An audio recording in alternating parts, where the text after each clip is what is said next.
So we're at NAMM 2025. I'm sitting down with my wonderful friend Orlando. How does it feel? You've been hanging out with us for years. Now you're at our NAMM booth looking out into the crowd. How does it feel? Man, I feel so proud. I'm so happy to see you guys grow and evolve and, getting the recognition you deserve for such a great product. Hey, thank you so much. And I'm so happy to watch you grow and evolve. You've had a pretty banner year in 2024. Tell everyone what you've been up to and how many Grammy nominations you're going to have at the Latin Grammys this year. I don't know about that, but I do know that last year it was like a handful of them.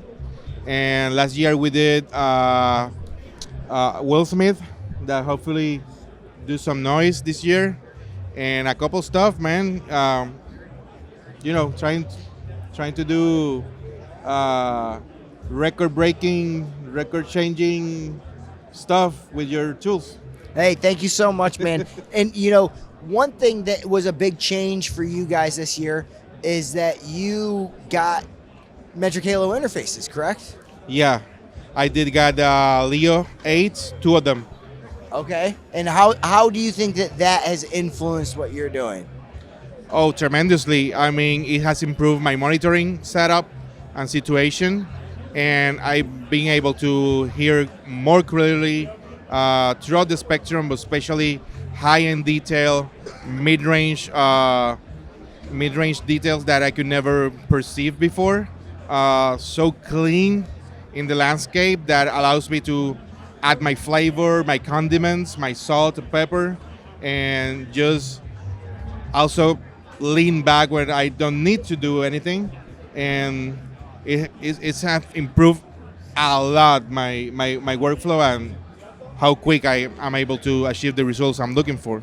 So, when it comes to utilizing the interfaces, are you utilizing any of the DSP when it comes to your monitoring situation? Yes, sir, especially on mixing. Okay, very cool. So tell the people at home a little bit about how you're utilizing it.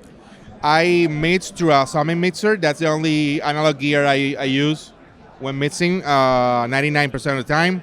And on my way out, before the conversion, signals passes through a bunch of DSP plugins that I've said like I have like a template where I have a drum and bass chain, music chain, vocal chain, effects chain, and a clean bus that every time I'm in trouble, I reach to the clean bus and bypasses all the in the bus processing and goes straight to the summing mixer. Well, and this is something that's a little bit, hard for a lot of people to wrap their head around because they think that all digital summing is the same, But you're actually, at this point, you're not summing inside of the DAW for the most part. You're doing a lot of your summing in the DSP.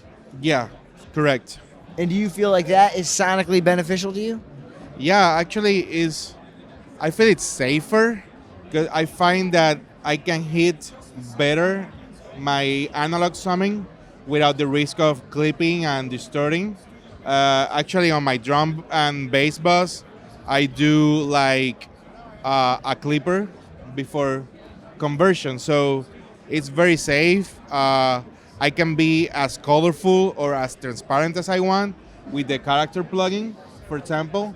And I come from another conversion that was very, very colorful. So I've been able to replicate some of the textures and the mojo of the previous converters I used to have with the Metric Halo character plugin successfully. That's awesome. So you can add that vibe if you want it, but you're not stuck with it. Exactly. And I get a lot of the transient and high-end detail that I used to miss with the previous setup. Okay, very, very cool. And you have a little bit of insider access because you are involved in our beta testing, which we very much appreciate. But out of the tools that we are showing off here, this NAMM, what are you most excited for the people at home to get their hands on? Oh, the Chris Gettinger limiter, a clipper. That's a huge one. And the burp, the DB burp, that thing's fire. That thing saves me so much time with option paralysis. choosing reverbs around. It's great. I haven't heard a situation where it doesn't fit so far, and I'm stuck with it. And you're using it in many more places than just the drums. You're using it, Yeah. on keyboards, on basses, right? Yeah, I just did a opera record where I recorded soprano vocals and acoustic piano.